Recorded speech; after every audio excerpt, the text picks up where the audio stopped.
Hi friends, welcome to extra tasty channel. Please ನಮ್ಮ channel subscribe ಮಾಡಿ, ಪಕ್ಕದಲ್ಲಿರೋ bell icon click ಮಾಡಿ. ಇವತ್ತು ನಾನು ನಿಮಗೆ ಈವ್ನಿಂಗು ಸ್ನ್ಯಾಕ್ಸ್ ಆಗಿ ಸಣ್ಣದಾಗಿ ಕೋಡ್ಬಳೆ ಯಾವ ಥರ ಮಾಡೋದು ಅಂತ ಹೇಳ್ಕೊಡ್ತೀನಿ.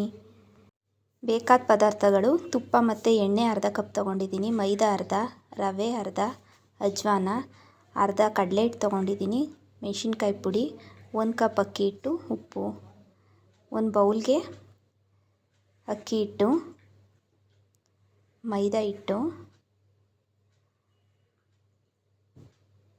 ಅರ್ಧ ಕಪ್ಪು ಕಡಲೆ ಹಿಟ್ಟು ತೊಗೊಂಡಿದ್ವಲ್ಲ ಅದು,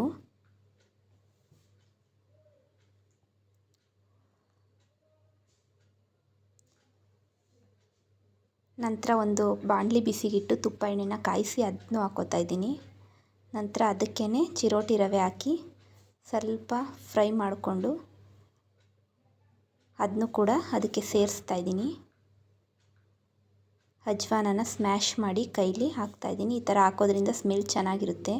ಚಿಲ್ಲಿ ಪೌಡ್ರು ಸೇರಿಸ್ತಾ ಇದ್ದೀನಿ 1 ಸ್ಪೂನು, ರುಚಿಗೆ ತಕ್ಕಷ್ಟು ಉಪ್ಪನ್ನ ಸೇರಿಸ್ತಾ ಇದ್ದೀನಿ. ನಂತರ ಚೆನ್ನಾಗಿ ಮಿಕ್ಸ್ ಮಾಡ್ಕೋಬೇಕು.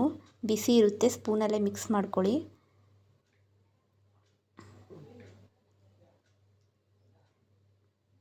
ನಂತರ ನೋಡಿ, ಹಿಟ್ಟು ಈ ಥರ ಹಿಡಿದ್ರೆ ಅಂಟ್ಕೊಳ್ಬೇಕು.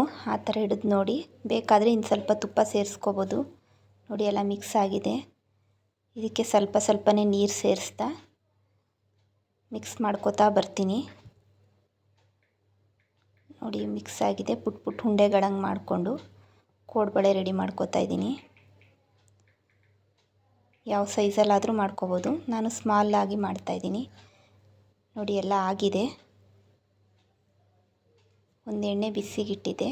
ಈಗ ಒಂದೊಂದಾಗಿ ಎಣ್ಣೆಲಿ ಹಾಕ್ತಾಯಿದ್ದೀನಿ. ಈವ್ನಿಂಗ್ ಸ್ನ್ಯಾಕ್ಸ್ ಆಗಿ ಯಾರಾದ್ರು ಬಂದರೆ ಟೀ ಟೈಮ್ಗೆ ಮಕ್ಕಳುಗಳಿಗೆ ತುಂಬ ರುಚಿಯಾಗಿ ಕ್ರಿಸ್ಪಿಯಾಗಿ ಚೆನ್ನಾಗಿರುತ್ತೆ. ನೋಡಿ, ಆಗಿದೆ ಇದು. ಪುಟಾಣಿ ಮಕ್ಕಳಿಂದ ದೊಡ್ಡೋರ್ವರೆಗೂ ಇಷ್ಟ ಆಗುತ್ತೆ ಫ್ರೆಂಡ್ಸ್. ಒಂದು ಸಲ ಟ್ರೈ ಮಾಡಿ ನೋಡಿ.